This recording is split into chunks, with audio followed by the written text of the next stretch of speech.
A continuación, saludamos al licenciado en Economía, Carlos Sgiaro, quien expondrá el tema sobre las perspectivas de la economía argentina y los mercados agropecuarios. Carlos Sgiaro es licenciado en Economía, analista de mercados agropecuarios, miembro del equipo técnico de la Fundación Fortalecer, docente en diversas cátedras de los institutos de Ciencias Sociales y Ciencias Básicas de la Universidad Nacional de Villa María, consultor privado en temas vinculados especialmente a reingeniería empresaria y es director del Banco de la Provincia de Córdoba. Bienvenido, doctor Sgiaro. Tiene el micrófono en silencio, por favor. Perdón. Voy a subir para compartir la pantalla, Candelaria, si estamos ya Perfecto. Con esa posibilidad. Muy bien. Bueno, ¿se está viendo bien? No, no lo estamos viendo.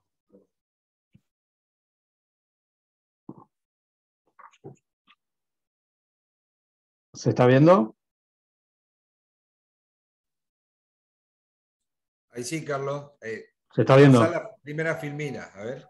Perfecto, ahora se ve correctamente. Ahí está. Perfecto. Hola, Pedro, ¿qué tal? ¿Cómo estás? ¿Qué tal? ¿Cómo andás? Bien, muy bien. Bueno, buenas tardes a todos. La idea es que hablemos, como lo hacemos habitualmente, de las perspectivas de la economía argentina y los mercados agropecuarios, siempre en clave de lo que técnicamente llamamos análisis de coyuntura económica, es decir, un análisis de corto plazo que remite al probable comportamiento de las variables económicas en un periodo de un año. Digamos que estamos ya mirando el comportamiento probable de cara a estos meses y de cara al próximo año. A eso nos vamos a referir. Este es un momento, por supuesto, de bastante incertidumbre, no exento de lo relativamente habitual, pero digamos que, por supuesto, yo no tengo la bola de cristal, pero está claro que, y es lo que vamos a intentar plantear en estos minutos, hay una serie de elementos de análisis que nos permiten plantear alguna hoja de ruta con algún grado de probabilidad, aunque nos vamos a plantear de cara a la política económica argentina dos hipótesis para después de las elecciones que vamos a intentar analizar. Vamos a comenzar mirando el contexto internacional, porque están pasando algunas cosas en la economía mundial que nos conciernen, que tienen impacto sobre la economía argentina, y no solo Chicago o los precios de los granos, sino algunos otros elementos que pueden impactar a lo largo del año que viene sobre la economía argentina y que conviene tener en cuenta. Y después de eso vamos a pasar a mirar el probable comportamiento de las variables que nos interesan a nivel empresario, qué puede pasar con el dólar, qué puede pasar con la inflación, qué puede pasar con la brecha cambiaria, qué puede pasar con las tasas de interés, con la presión impositiva, con el nivel de actividad económica. Y con ese combo vamos a intercambiar opiniones, después ideas, en relación a cómo quedan nuestras empresas, las que estamos asesorando, en un contexto probable como el que vamos a intentar evaluar. Así que vamos a comenzar por el tema internacional. Esta tabla que ustedes tienen en la pantalla está hecha por el OCDE, es decir, por un organismo internacional sumamente importante, y está comparando el nivel de actividad económica a nivel mundial para un grupo seleccionado de países entre el 2020, 2021 y 2022. Está claro que el 2020 la economía mundial colapsó, tal vez el peor parate de la historia del capitalismo, el que tuvo la economía mundial en el 2020, y que en el 2021 la economía mundial empieza a recuperarse progresivamente, digamos, y para la mayor parte de los analistas a nivel internacional, ese proceso de recuperación va a continuar de cara al año que viene, lo cual suena bastante razonable. Ahora, el tema es que venimos del peor colapso probablemente de la historia del capitalismo. Colapso a partir del cual una parte del sistema productivo mundial quedó paralizado. Entonces, lo que se está viendo a lo largo del 2021 es que la demanda se empieza a recuperar de manera relativamente generalizada, pero no todos los procesos productivos se recuperan a la misma velocidad. Y entonces se están produciendo a nivel global ciertos desacoples, desajustes entre la oferta y la demanda, que están generando problemas en las cadenas de suministros a nivel internacional. Y en ese proceso también generando aumentos de precios. Es conocido el desacople generado entre la oferta y la demanda energética. Es muy conocido, ¿no es cierto? A nivel global se han producido a lo largo de este año diversos problemas porque la oferta energética no se ha recuperado a la velocidad a la que lo fue haciendo la demanda. Y eso fue generando cuellos de botella que han generado problemas energéticos en distintos lugares del mundo. Esos problemas energéticos a su vez generaron problemas productivos. Unos ya están afectando a la Argentina, centralmente, que es un tema nuestro, el tema de la urea. Como ustedes saben, obviamente la Argentina está teniendo problemas en la provisión de fertilizantes, porque una parte surge de importaciones que están faltando a nivel mundial. El problema de la urea es un problema internacional. Pero por supuesto que los desacoples entre oferta y demanda que está generando este proceso no solamente están afectando la oferta y la demanda energética a nivel mundial, y por lo tanto a la urea y a otros productos, sino que también se producen en las cadenas de suministros otros problemas como los microprocesadores, los chips. Hace 15 días Volkswagen en realidad suspendió la producción en Córdoba, y no lo hace porque no puede importar, porque hay restricción de importaciones, sino porque los microprocesadores que necesita no están disponibles, tampoco a nivel internacional. Y ustedes saben que hay problemas con los contenedores, no solo en la Argentina. Hay problemas con la provisión de contenedores en distintos lugares del mundo. La mayor parte de los analistas internacionales considera que estos problemas, estos desajustes que se están generando entre la oferta y la demanda mundial de determinados productos y que afectan las cadenas de suministros, en realidad son un problema transitorio. Esto es lo que se supone. Es decir, bueno, esto es propio de que la economía mundial está saliendo de una situación tremenda y entonces es obvio que se tienen que generar desacoples entre ofertas y demandas y se generan estos cuellos de botella. Es transitorio, dice la mayor parte de los analistas, y entonces se supone que para mediados del año que viene la economía mundial ya va a estar funcionando con una relativa normalidad. El tema es que en el mientras tanto, esos desajustes entre oferta y demanda, esos faltantes de productos, esos cuellos de botella generan aumento de precios. Y por lo tanto también están generando situaciones de relativa inflación en distintos países del mundo. Dos ejemplos. Brasil anunció una inflación anualizada del 10,5% la semana pasada. Ustedes dirán, o sea, 2 dígitos. Ustedes dirán, bueno, ojalá tuviéramos en Argentina una inflación del 10,5%. Sí, pero digamos, un dato no menor, Brasil no tenía una inflación de esas características desde 1995. Y hace 2 semanas China anunció una inflación también de 2 dígitos anualizada del 10,8%. No hay datos estadísticos de cuándo China tuvo una inflación parecida. Ahora, estos son cosas propias, como decíamos recién, de desacoples transitorios, que se supone se van a ir acomodando a lo largo del próximo año. Sin embargo, hay una inflación, la de un país, que importa y genera mucha tensión a nivel global, que es la inflación de los Estados Unidos. La inflación de los Estados Unidos, anualizada, está dando el 8% anual en este momento. Algunos de ustedes dirán, bueno, no es para tanto. En realidad la inflación que Estados Unidos ha considerado históricamente como normal es una inflación del 2% anual. Quiere decir que estamos hablando de una inflación 4 veces superior a la que la sociedad norteamericana considera razonable, digamos. Ustedes dirán, ¿esto nos importa? Sí, nos importa mucho, porque efectivamente, digamos, la moneda norteamericana es la moneda de uso internacional y expresa el patrón de pagos de la economía mundial. El tema es que alguien dirá, bueno, esto que está pasando en Estados Unidos es lo mismo que le pasa a Brasil, que le pasa a Europa, que le pasa a Rusia, que le pasa a China. Es un problema transitorio. Bueno, en Estados Unidos hay un gran debate con respecto a si la inflación que se está viendo dentro del país es transitoria o si en realidad hay otros factores dando vuelta más de carácter estructural. Y las opiniones están muy divididas. Y este gráfico, que muestra las cuentas fiscales del gobierno norteamericano, ayuda a entender por qué hay quienes en Estados Unidos dicen que la inflación no es un problema transitorio, sino que estamos frente a un problema que en algún momento la Reserva Federal de los Estados Unidos va a tener que atacar. Fíjense las cuentas fiscales del gobierno de los Estados Unidos. En Argentina estamos discutiendo si la inflación si el déficit fiscal del 4% o del 3,5% se puede aguantar o no. Estados Unidos tiene un déficit fiscal del 15%.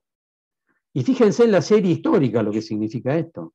Porque para encontrar una cifra mayor a este déficit fiscal de los Estados Unidos hay que retrotraerse a la Segunda Guerra Mundial, cuando Estados Unidos estaba enfrentando a Japón y a Alemania simultáneamente. El tema es que este déficit fiscal se ha financiado con un nivel de emisión inmenso, que ha multiplicado la cantidad de dólares en el mundo y por lo tanto ha generado un escenario de liquidez internacional inédito. La liquidez internacional que existe en este momento es inédita en toda la historia del capitalismo, y por supuesto tasas de interés cercanas al 0%. Y ha generado también escenarios de movimientos especulativos en el sistema financiero internacional y en el mercado de capitales que tienen pocos antecedentes y que para muchos pueden remitir a la crisis del 2008-2009, que fue muy traumática, obviamente, para la mayor parte de la economía mundial. Ahora, el tema es, ¿en qué momento esto puede llegar a cambiar? Porque fíjense esta frase, por ahí le prestamos poca atención a los problemas que está padeciendo Estados Unidos en este proceso. Esta es una frase del presidente Joe Biden hace un mes atrás. Dijo, la obstrucción de los republicanos puede llevar a nuestra economía al abismo. No puedo garantizar que el país evite un default a partir del 18 de octubre. Biden no estaba hablando de la Argentina, ¿no? Estaba hablando de los Estados Unidos. Ustedes dirán, ¿esto ocurrió? No, no ocurrió, porque hubo una presión inmensa en el Congreso sobre el Partido Republicano para que avalara un aumento del presupuesto del gobierno federal, porque si no, obviamente íbamos a entrar a un escenario en Estados Unidos de cierre de oficinas, como ya pasó en la época de Obama, para que tenga algún recuerdo previo, digamos. Ustedes dirán, ¿a dónde quieres ir con esto? En realidad, las opiniones en Estados Unidos están divididas. Entre los que piensan, como los actuales autoridades de la Reserva Federal, que la inflación es un fenómeno transitorio y que se va a acomodar en unos meses, y aquellos que piensan que no, que Estados Unidos y el gobierno norteamericano han tomado una serie de decisiones desde el 2020 que han acelerado un déficit fiscal insostenible y que además han permitido un nivel de emisión que ha multiplicado la cantidad de dólares de una manera que no se había visto nunca en la historia de los Estados Unidos. El tema es, si dentro de unos meses queda claro que la inflación de Estados Unidos no era transitoria, sino que estamos consolidando un proceso inflacionario, la Reserva Federal de los Estados Unidos, la Fed, la autoridad monetaria de este país, va a tener que empezar a tomar medidas correctivas para enfrentar la inflación.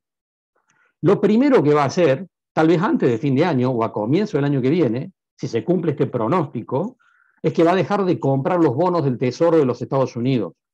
O sea, va a dejar de emitir. Lo que está haciendo ahora es comprarle al Tesoro de Estados Unidos bonos todos los meses por 120.000 millones de dólares. Todos los meses. En realidad va a ser lo primero que va a dejar de hacer. Ahora, cuando deje de hacer eso, si lo hace, va a estar enviando una señal al sistema financiero internacional y al mercado de capitales. ¿Cuál señal?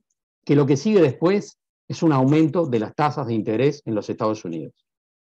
El tema es que si eso llega a ocurrir en algún momento de los próximos meses, vamos a ver un cambio en la relación de las monedas internacionales y va a ser una señal de debilitamiento de los precios de los commodities. Porque cuando el dólar se fortalece a nivel internacional, que sería lo que cabría esperar si las tasas de interés suben, nos vamos a encontrar con un proceso de debilitamiento de los precios de los commodities. ¿Se acuerdan cuando estudiábamos economía, la primera materia, había una frase que decía ceteris paribus, ¿está bien? Es decir, esta es una variable que juega en función al debilitamiento de los commodities, pero considerada independientemente de otras, que vamos a considerar en un rato, digamos. Pero esta es una pieza clave para mirar lo que ha pasado. Este es el precio de la soja en Chicago. ¿Se acuerdan cuando en mayo, allá por mayo, junio, por mayo en realidad, miramos una soja de $600 en Chicago? Euforia, fiesta. Esa soja no existe, ¿no es cierto? Los precios bajaron cuando empezó a aparecer el ruido de la inflación en los Estados Unidos. Y los precios bajaron hasta $520, fíjense, entre julio, agosto, la soja en Chicago se acomodó en torno a los $520, bajó un escalón. ¿Por qué bajó un escalón? ¿Porque apareció más soja en el mundo? No, porque los fondos de inversión especulativo empezaron a darse vuelta y empezaron a salir de posiciones compradas y empezaron a pasar progresivamente a posiciones vendidas. Se dieron vuelta a una parte de los jugadores especulativos. Y muchos esperaban que ahí quedara la cosa. Pero la cosa no quedó ahí. La soja en Chicago hoy cotiza en torno a los $450, bajo otro escalón más. ¿Ustedes dirán por qué? Porque apareció soja en el mundo, de nuevo un mayor aumento de la oferta. No, siguieron saliendo los fondos comunes de inversión. Algunos de ustedes me dirán, bueno, Carlos, pero los informes de Luzda están diciendo que viene bien la producción en Brasil, y en realidad estamos frente a la cosecha norteamericana, y en realidad este es el momento anual en el ciclo que los precios de la soja se tienen que debilitar en los Estados Unidos, porque efectivamente aparece la cosecha norteamericana. Eso es cierto, y es parte del ciclo anual. Pero esa tendencia a la baja que ustedes ven en el gráfico se explica básicamente por un cambio de posición de los fondos especulativos de inversión, porque los precios que vimos para la soja, para el maíz, para el trigo, para las harinas y para los aceites, en la última mitad del año pasado y la primera mitad de este año, tenían un componente especulativo inocultable. Un componente especulativo inocultable, que estaba planteado desde quiénes, desde todos esos jugadores que no saben qué hacer con la plata en el mundo, con una liquidez inmensa y con tasas de interés cercanas al 0% en el sistema financiero. Si nos encontramos en los próximos meses que las tasas de interés empiezan a revertirse a nivel internacional, vamos a estar frente a un cambio de tendencia en esta película que habrá que mirar con atención, porque ceteris paribus es una señal bajista en Chicago para los precios de los granos, de las harinas y de los aceites. En el mientras tanto, en la Argentina la soja tiene un premio. ¿Por qué? Porque no ha replicado la baja de Chicago, no lo ha hecho. No lo ha hecho, dirán ustedes, porque está a contraciclo, obviamente. Está a contraciclo y porque además muchos productores, en un escenario de alta incertidumbre, se sentaron arriba del silo bolsa y no venden soja. Entonces las aceiteras tienen que pagar lo que venga para hacerse de la materia prima y poder seguir procesando. Ahora, el premio que tiene la soja en la Argentina, obviamente no es eterno. Es parte de una coyuntura que hay que mirar atentamente, porque cuando empiece a aparecer la cosecha argentina, vamos a empezar a ver cómo la soja en la Argentina empieza a acompañar lo que vimos en el comportamiento de la soja de Chicago. Esta es una advertencia importante para tener en cuenta con respecto a las decisiones que acompañamos con nuestros clientes en relación a las mejores decisiones que puedan tomar en los próximos meses. Con respecto a la cosecha nueva, si miramos soja mayo, $320, pero sobre todo con respecto a los productores que están sentados en la soja arriba del silo bolsa. Porque en realidad esos precios que se están viendo en el mercado disponible en este momento no son sostenibles. No son sostenibles a no ser que aparezca un problema climático tan feroz que me encuentre o me genere un problema de oferta brutal. Porque decimos, la lectura hipotética, pero con una hipótesis interesante, de que pueda haber un aumento de las tasas de interés en los Estados Unidos, me está enviando una señal bajista en Chicago, ceteris paribus, porque por supuesto, si fracasa la soja en Brasil, el precio va a subir inevitablemente, pero ahí estaríamos hablando de ¿qué? De un accidente climático. Alguno de ustedes dirá, el accidente climático es probable porque hay una niña. Sí, está bien, pero empezamos a jugar con fuego. Y en realidad me parece que aún bajo cualquiera de las hipótesis, tenemos un escenario para mirar en términos de cobertura en los mercados de futuros para acompañar a nuestros clientes a que tomen las mejores decisiones durante los próximos meses frente a este escenario de incertidumbre internacional, no argentino, que me está marcando una señal de advertencia desde el mercado de Chicago ante un cambio de tendencia del ciclo en los Estados Unidos con respecto al nivel de las tasas de interés. Esta es una introducción sobre el tema internacional y vamos a pasar a mirar la situación argentina, pero antes me olvidaba, este es el trigo en Chicago. Y si ustedes miran la posición del trigo en Chicago, dirán, Carlos, pero no pasó lo mismo con el trigo que con la soja. No, porque el tema de los fondos de inversión que se movieron en realidad es obviamente un planteo sobre soja, sobre harinas y sobre aceites. El trigo tiene un componente menos especulativo, pero además de eso, lo que está claro es que el mercado del trigo tuvo a nivel internacional problemas climáticos en el hemisferio norte en los últimos meses que han afectado la oferta global.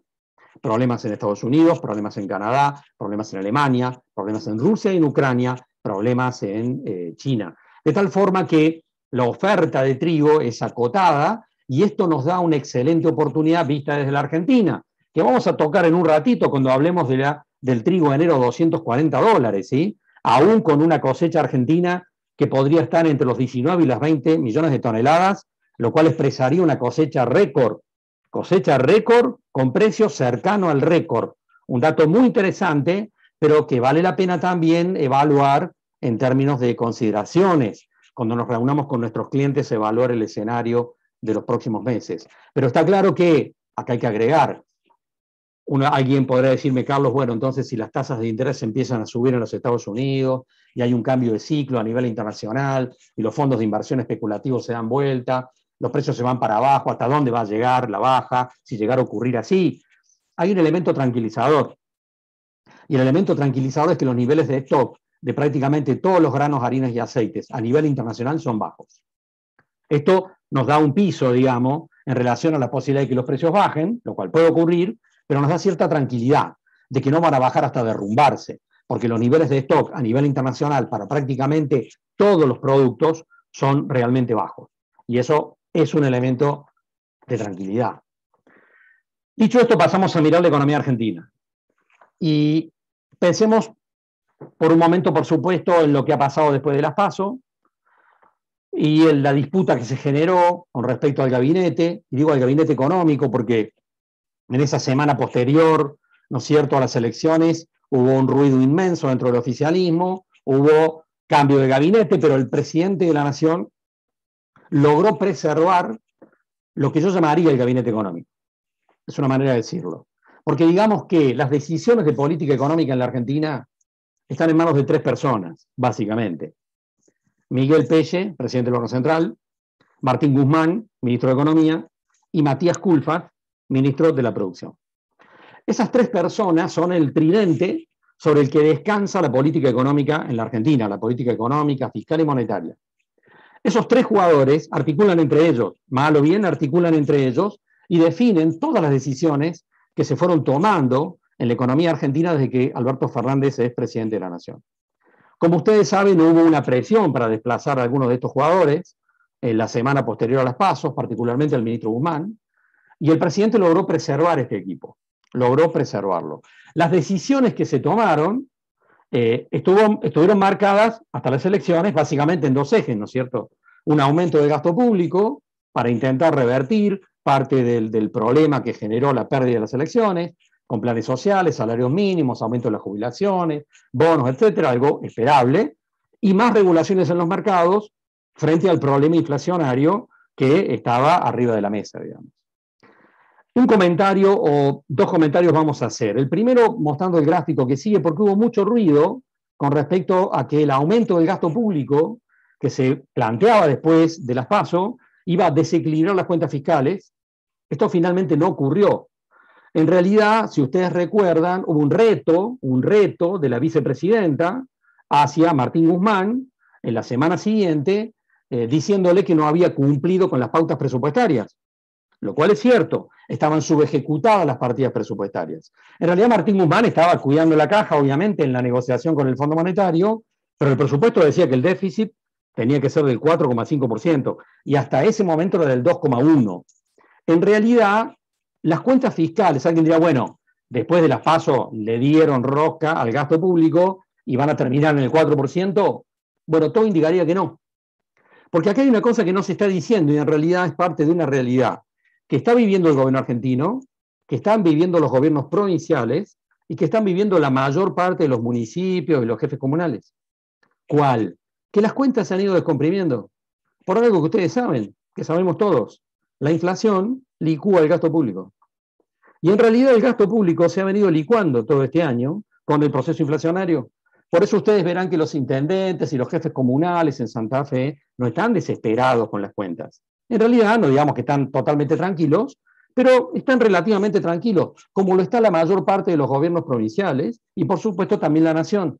El déficit fiscal del gobierno argentino va a terminar el año probablemente en torno al 3%, a pesar del aumento del gasto post-PASO, digamos. Ahora, el tema que nos interesa mirar es el tema inflacionario, centralmente, ¿no es cierto? Y en este punto, pensemos en lo que fue el desplazamiento de Paula Español por el reemplazo que generó Roberto Feletti. en la Secretaría de Comercio. Paula Español venía negociando con todas las cámaras empresarias, venía negociando los llamados precios cuidados. No se llamaban precios congelados, se llamaban precios cuidados, porque en realidad estaba permitido reacomodar algunos precios si los empresarios le mostraban al gobierno que había habido algún reacomodamiento por el lado de los costos que inevitablemente requería algún reacomodamiento de los precios. De tal manera que ese era un proceso de negociación permanente entre Paula Español, que estaba al frente de esta área, y el segmento de empresas con los cuales se negociaban los precios cuidados. El tema es que ese programa terminaba, hace unos 20 días terminó, y Paula Español se había comprometido, por escrito además, por escrito, en que al finalizar el periodo de los precios cuidados iba a haber una nueva negociación, obviamente una nueva negociación, pero que se iban a permitir reajustes de precios entre el 4 y el 7% según el producto de que se tratara. Y vuelvo a decir, Paula Español había pasado esto a los empresarios por escrito. El tema es que al aparecer la inflación de septiembre del 3,5%, el gobierno decidió rebobinar eso y plantear lo que hoy tenemos arriba de la mesa, que es un congelamiento de precios de unos 1.500 productos hasta el 7 de enero. Por supuesto que la decisión de ir por un congelamiento, además retroactivo el 1 de octubre, no podía ser comunicada por Paula Español. Obviamente, que había por escrito pasado una ratificación de aumento de precios. De tal manera que Paula Español obviamente se tenía que ir, y entonces lo tenemos a Roberto Feletti al frente del área planteando el congelamiento de más de unos 1.500 productos, un poco menos, hasta el 7 de enero, retroactivos al 1 de octubre. Ahora, en este punto, digamos que entre esos 1.500 productos hay de todo. Hay de todo. Obviamente, hay grupos empresarios que pueden sostener ese precio hasta el 7 de enero sin mayores dificultades. Hay otros que van a tener diversas dificultades. Y hay otros sectores, algunos que me consta, digamos, donde los números ya no cerraban hace un mes atrás. De tal manera que resulta difícil pensar que la cosa se puede acomodar de aquí al 7 de enero. Ahora, quiero empezar con una anécdota para que nos ubiquemos en lo que probablemente va a ocurrir frente a todo el ruido vinculado con el tema del desabastecimiento. Yo, por mi posición geográfica, estoy muy cerca del sector lácteo, así que en realidad en la primera semana, después del anuncio de los precios congelados, tuve una ronda con empresarios lácteos para analizar la situación. Y recuerdo el comentario en realidad de un supermercadista del Gran Córdoba, que me dijo: Carlos, yo al día siguiente de la lista llamé al distribuidor de la Serenísima. Y entonces le dije cómo iba a ser el tema con los productos, y particularmente con la leche fluida. Como ustedes saben, Serenísima es el gran jugador de la leche fluida en la Argentina. ¿Y qué me dijo el distribuidor? Sí, lo vamos a respetar al precio, pero la semana que viene, el lunes, en lugar de 20 cajas, te voy a pasar 5. O sea que en realidad lo que vamos a encontrarnos es obviamente con un proceso donde va a haber un reacomodamiento en el set de productos. Si yo estoy en una empresa láctea y tengo 15 productos entre leche fluida, manteca, queso, yogur, lo que ustedes quieran, y de repente de los 15 productos hay 3 que están en los precios congelados, obviamente que mi respuesta empresaria va a ser reacomodar la grilla de productos. Porque en realidad el gobierno argentino está diciendo que va a controlar las cantidades. Es muy difícil que pueda hacer eso. Lo que vamos a ver en el supermercado de mi cliente, el Gran Córdoba, ya lo sabemos por lo que le dijo Serenísima. Que si voy a buscar la leche fluida en sachet a las 8 de la mañana, la voy a encontrar. Ahora, si voy a las 10 de la mañana, probablemente no esté. Entonces voy a tener que correr la mano en la góndola para sacar otra leche, probablemente, digamos, una leche larga vida, lo que sea. O sea, un sustituto relativamente cercano, pero con otro precio. Y en realidad el gobierno argentino, por supuesto que sabe esto. Obviamente que lo sabe. Está amenazando con que lo puede controlar y creo que tiene pocas herramientas para poder controlarlo. Ustedes dirán, entonces no le va a resultar esto al gobierno argentino. Depende qué entendamos por lo que se está buscando. Porque si yo tengo 1.500 productos que todos están incluidos en el índice de precio del consumidor, esos 1.500 productos quedan congelados en precio hasta el 7 de enero. Con lo cual son una parte sustancial de toda la canasta de bienes que son relevados por el INDEC, de lo que podemos deducir que puede haber una descompresión en el índice de inflación. Ustedes miran, no, pero entonces van a estar haciendo trampa porque A ver, si yo me encuentro con un encuestador del INDEC y le digo, che, pero vos estás relevando un precio, a las 10 de la mañana esa leche en sachet ya no está en la góndola. El encuestador del INDEC me va a decir a mí que me importa. Yo relevo precio, no cantidades. Es decir, el INDEC no va a estar mintiendo, puede ser, no va a estar mintiendo porque su metodología está planteada desde los precios, desde el análisis de precio, no desde el análisis de las cantidades. Ahora, lo que nos importa, por supuesto, es mirar lo que va a pasar con la inflación, ¿sí? Y tenemos una inflación anualizada en torno al 50%, 51, 52, como ustedes la quieran ver. A pesar de que tenemos tarifas congeladas, precio de los combustibles congelados, un dólar pisado que ha subido desde febrero el 1% frente a una inflación del 3%, y teníamos precios cuidados, ahora tenemos precios congelados. Y a pesar de todos esos controles y de todas esas regulaciones, la inflación anualizada nos da más o menos un 50%. Si miramos entonces hacia el año que viene, la lectura es bastante obvia, ¿sí? Pensemos solamente en lo que significa el precio de los combustibles. Como ustedes recuerdan, fue en marzo que el gobierno argentino se sentó con las empresas petroleras y llegó a un acuerdo. El acuerdo era, a nivel mayorista, bueno, muchachos, aumenten el precio en marzo, en abril y en mayo, 3 subas consecutivas, comprométanse que después de mayo no me suben más los precios. No me jodan hasta las elecciones. Las petroleras cumplieron. Ahora, en el medio de los últimos 3 meses, además, subió el precio internacional del petróleo. Además. O sea, ¿qué es lo que va a pasar después del 14 de noviembre? ¿Qué suponemos que va a pasar? Que las petroleras van a llamarlo al gobierno y le van a decir, che, ¿te acordás, no es cierto? Lo que hablamos. Bueno, ya pasaron las elecciones. Así que ahora sentémonos de nuevo a negociar lo que vamos a hacer. Está claro que los precios de los combustibles se van a reacomodar. ¿Cómo va a haber presión por el lado de las tarifas? ¿Cómo va a haber presión desde muchos segmentos en términos de reacomodamiento de precios? Entonces vayamos acá a un primer análisis, ¿no es cierto? Que nos va a servir después para ver otras cosas. La inflación del año que viene a nivel minorista, ojalá esté en el 50%. Ojalá esté en el 50%. Yo lo firmaría, la verdad, si fuera ministro me dijeran firmar 50%, lo firmaría ahora, digamos. Me parece que una inflación del 50% el año que viene es un piso para mirar la inflación de la Argentina, sobre todo porque el año que viene vamos a seguir viendo un proceso de reactivación de la economía, probablemente. De tal forma que va a haber más presión también desde el lado de la demanda. No mucha, pero un poco más. Y todo eso va a seguir generando cuellos de botella, muchas tensiones en distintos segmentos, en algunos casos con muchos precios atrasados. Ahora me quiero referir a el acuerdo con el Fondo Monetario. Ustedes saben, esta es una pieza clave, digamos, de lo que podemos esperar con respecto al mercado de cambios, fundamentalmente, con respecto a la brecha cambiaria, con respecto a los niveles de importación, las restricciones. Argentina necesita arreglar con el Fondo Monetario. Lo que tenemos aquí son las condiciones que están planteadas, que seguramente ustedes han estado leyendo y siguiendo permanentemente, digamos. Digamos acá que tenemos la separación de dos hipótesis que vamos a ver. Una primera hipótesis es que después de las elecciones continúe el actual equipo económico. Es decir, que después de las elecciones, tanto Guzmán como Pelle, como Culfas, sigan estando al frente de la política económica.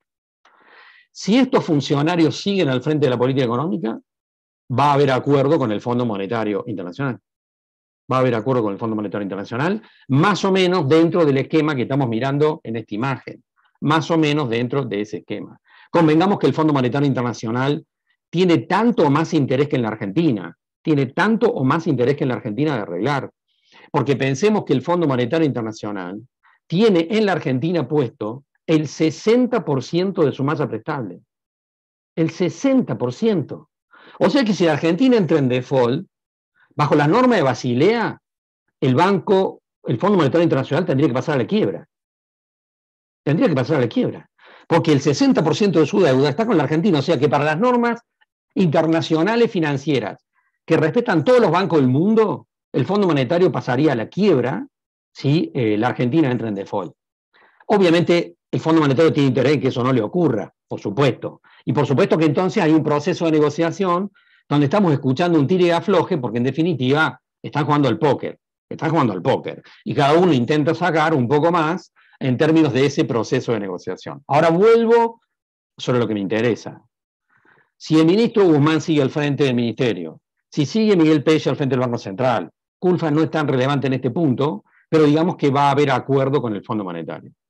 Si hay acuerdo con el Fondo Monetario, el Banco Central se tranquiliza, va a empezar a ser más flexible en términos de habilitación de importaciones, probablemente, y vamos a ver por qué, la brecha cambiaria va a tender a descomprimirse el año que viene, y va a haber un mayor escenario de tranquilidad en el mercado de cambios, porque además este equipo económico tiene en mente 2 o 3 cosas más. Hay 2 claves para entender lo que Guzmán quiere hacer y lo que quieren hacer Guzmán particularmente y Miguel Pella. Se han producido a lo largo de los últimos meses, obviamente, distorsiones en los precios relativos. Dijimos que las tarifas están congeladas, los combustibles están congelados, tenemos precios congelados hasta el 7 de enero y tenemos sobre todo, y lo más importante, un proceso de debilitamiento del tipo de cambio real. Porque desde febrero para acá, el dólar en el mercado oficial de cambios fue subiendo un 1% mensual, mientras la inflación mensual estaba en el 3%. Es un proceso de debilitamiento, la palabra atraso cambiario la vamos a tocar en un ratito, pero digamos sí de debilitamiento de lo que llamamos el tipo de cambio real. Y eso es una mala señal en términos de competitividad. Yo puedo decir aquí que el ministro Guzmán, después de las elecciones, piensa reconvertir esto. Y que lo que quiere hacer después que pasen las elecciones, y probablemente diciembre, en realidad, es empezar a recomponer el tipo de cambio real. O por lo menos mantenerlo en sintonía con el proceso inflacionario. Por lo tanto, si en enero la inflación es del 3%, probablemente veríamos un dólar en el mercado oficial de cambios, a nivel mayorista, sobre todo, subiendo, por ejemplo, un 4%. Pero ustedes me dirán, pero eso es inflacionario. Y por supuesto. Y por eso decimos que la inflación del año que viene va a tener un piso del 50%. Pero para el ministro Guzmán y para Pella, en realidad, el tema del estrangulamiento externo, el tema de la pérdida de competitividad es una pieza clave que no están dispuestas a ceder. Ustedes me dirán, sí, pero cedieron de febrero para acá. Sí, porque ya vamos a ver en un gráfico, ellos habían evaluado que iban a ceder parcialmente por el tema eleccionario, pero que después había que revertir eso. Ahora, pensemos en esto que tenemos en la imagen. ¿Cuál es la hipótesis de comportamiento de la economía argentina el año que viene si continúa el actual equipo económico? Que la recuperación del PBI va a continuar, no al ritmo de este año, 7-8% de recuperación, sino un 2, un 4%. Reactivación, que no es mérito del gobierno, sino la salida de la pandemia, en realidad. Es la economía argentina normalizando su actividad. El déficit fiscal en torno al 3,5%, puede ser, o el 3%. Inflación, ahí dice 45, 50, no, 50 del piso. 50 del piso. Tasas de interés pasivas negativas, sin lugar a dudas. Las tasas pasivas en el sistema financiero van a permanecer en terreno negativo todo el año que viene. Y después vamos a charlar que también hay tasas activas que claramente son negativas frente a la inflación y que expresan una oportunidad para nuestros clientes, o expresan una oportunidad en términos empresarios que vale la pena considerar. Tipo de cambio real estable, a nivel mayorista, 150 pesos en diciembre del año que viene. ¿Qué dólar? Dólar mayorista. ¿En cuánto está hoy? Está cerca de 100 pesos. Está entre 99 y 100 pesos. Y Guzmán dijo que en diciembre va a estar en 102. Por lo tanto, si yo traslado una inflación del 50%, me da que a fin de año tendría que estar en 150 pesos. Si la inflación fuera del 60%, estaría en 160 pesos. Usted dirán, esto es lo que vos suponés. Esto es lo que yo creo que está pensando el ministro Guzmán.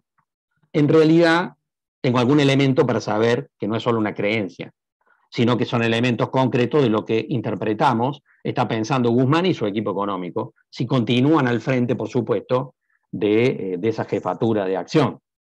Presión impositiva estable. Es un escenario de recuperación de la economía parcial con un montón de problemas, porque alguien dirá, bueno, pero el nivel de pobreza va a bajar. No va a bajar. ¿La desocupación va a bajar? Probablemente no. ¿Y los niveles de indigencia van a bajar? Tampoco. ¿Y la inflación va a seguir siendo alta? Es decir, no estamos hablando de que la economía va a estar bien, ¿sí? Sino en realidad que es un recorrido no explosivo, sino en términos de reacomodamiento después del colapso del 2020. Pero esta es la hipótesis 1. Ahora, pensemos en una hipótesis 2. Supongamos que después de las elecciones hay una presión para desplazar al ministro Guzmán, al presidente del Banco Central, por un equipo más heterodoxo. Ahí dice radicalización de la política. Supongamos que existiera eso. Y entonces, yo quiero plantear esta primera hipótesis, ¿no? Pero ahí ese equipo, ¿qué haría? ¿No acordar con el Fondo Monetario?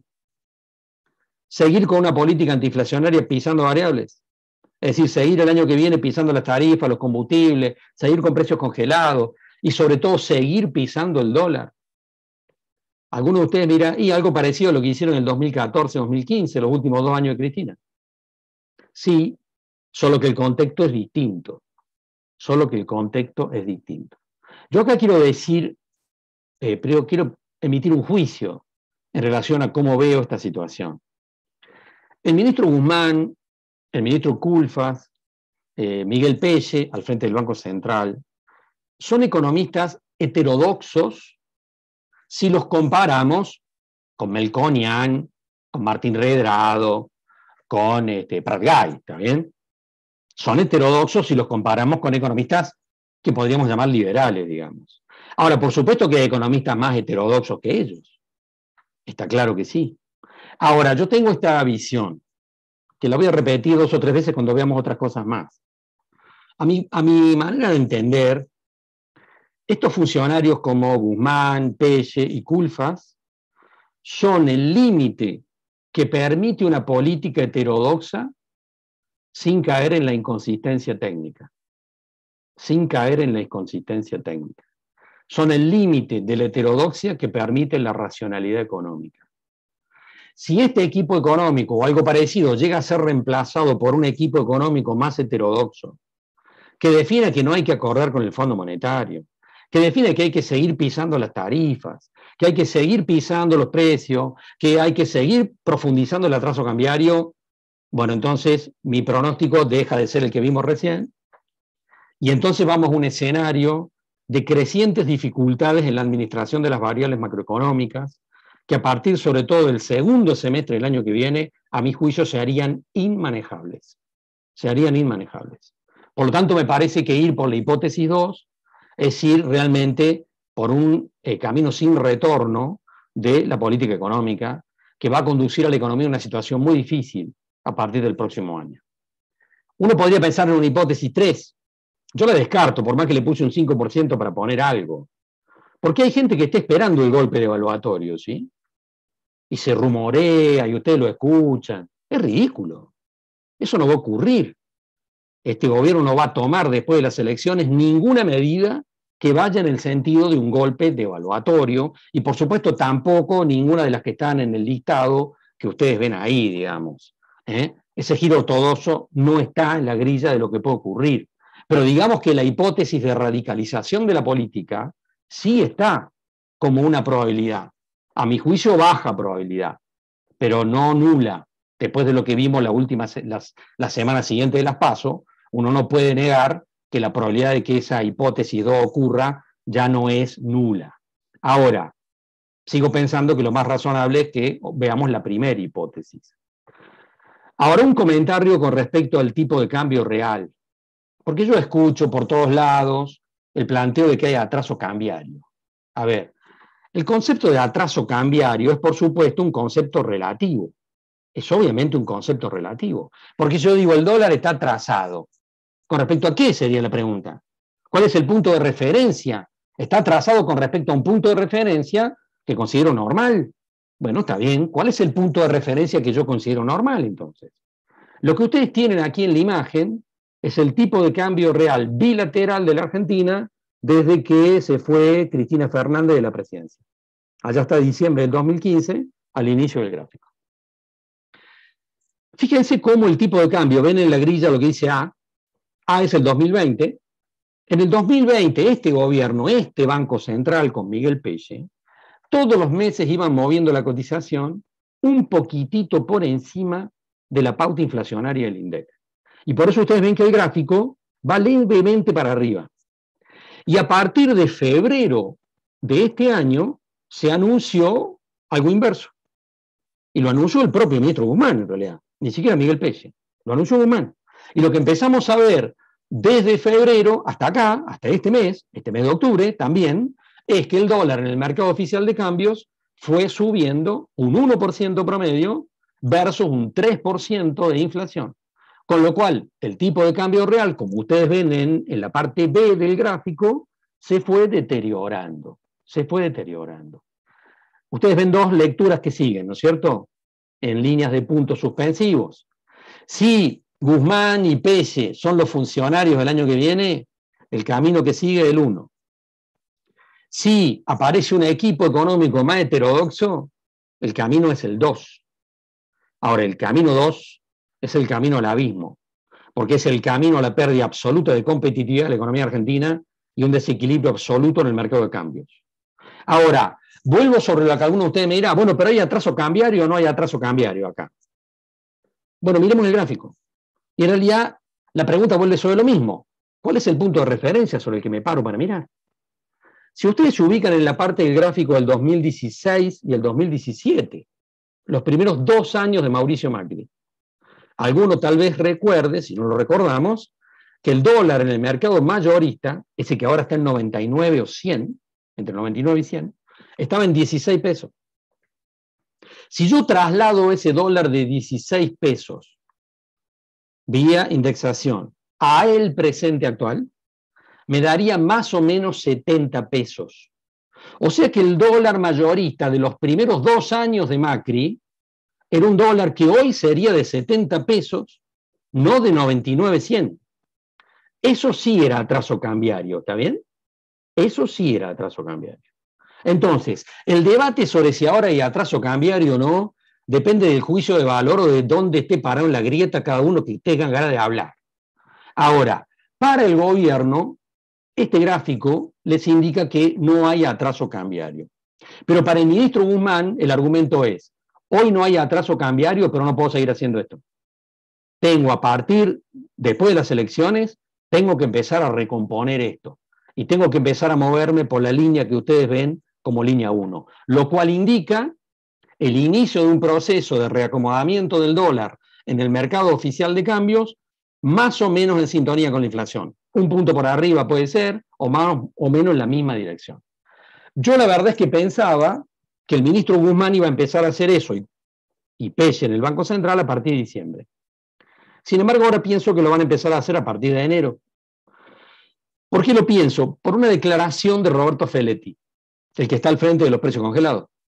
Porque uno dirá, bueno, toda la política que tenían que hacer la tenían que hacer hasta las elecciones. Y de repente Feletti dijo, no, estos precios congelados son hasta el 7 de enero.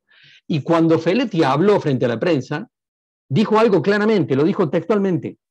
Dijo, vamos a congelar los precios hasta el 7 de enero porque hay que permitir que la gente pase tranquila las fiestas. A ver, vamos a traducirlo a esto. En realidad, ustedes saben, todos sabemos, que en la historia reciente de la Argentina, de este siglo, en realidad diciembre es un mes complicado desde el punto de vista social, ¿puede ser? Ha habido varias veces en los últimos años disturbios, problemas sociales en el mes de diciembre, acercándonos a las fiestas. Y el gobierno argentino está abriendo el paraguas y quiere que eso no ocurra. Por lo tanto, está trasladando los precios congelados al 7 de enero y por lo tanto tampoco va a empezar a mover la cotización del dólar en diciembre. A mi juicio la va a empezar a mover recién a partir de enero, cuando hasta los dirigentes piqueteros estén de vacaciones.